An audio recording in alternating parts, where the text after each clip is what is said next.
For today's video, halika at samahan nyo kaming pumasyal dito sa San Rafael River Adventure. At dito nga natin napagpasyahan magbakasyon at dumayo ng swimming. Ito nga ay matatagpuan sa Barangay Talaksan, San Rafael, Bulacan. Pagpasok nyo ay nandito sa left side ang kanilang reception. Remember, kailangan ay may reservation kayo dahil hindi sila tumatanggap ng mga walk-ins. So ito nga yung aming kinuhang glass cottage na nakakahalaga ng 12,000. Good for 4 packs. Maximum ng 6 packs.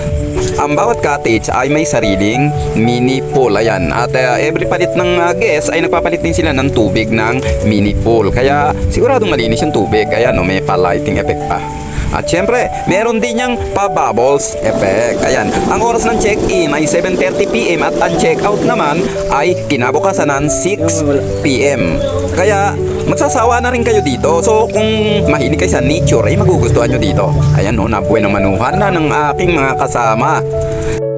Ang cottage nyo ay transparent dahil glass nga. So kung ayaw nyo namang kitang-kita kayo sa labas, ay pwede nyo namang ibaba ang blinds. May sarili kayong ihawan sa loob mismo ng bakuran ng inyong cottage. At ang bawat cottage ay napapalibutan ng mga kawayan na pinakabakod. Kaya may privacy kayo. Ito nga yung pinaka-entrance ng cottage namin. Bago pumasok ay may isang table, may 4 na chair at may swing. Ayan o, upuan na pwede kayo magduyan-duyan. So ito ang itsura ng loob ng cottage. May upuan, tapos yung pinaka-kisame niya ay paarko na may design na balik yung kanyang kisame.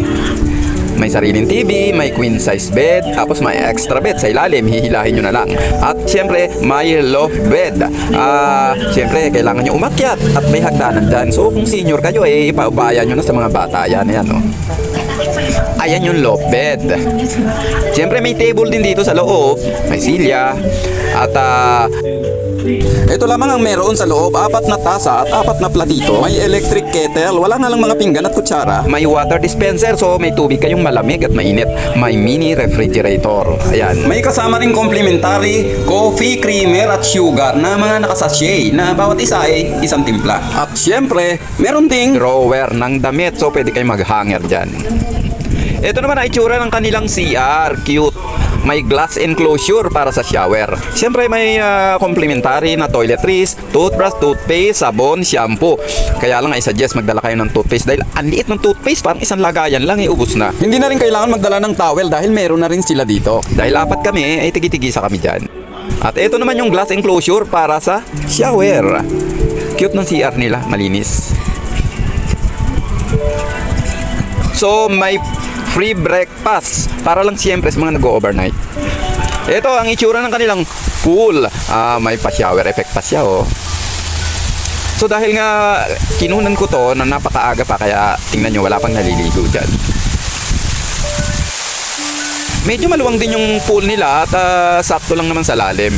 Marami rin silang ini-offer na land at water activities, pero siyempre hiwalay ang bayad nun. Ito naman yung isang pool nila. Ito yata yung infinity pool. Malapit ito sa river. Kaya mula dito ay matatanaw nyo yung ilog.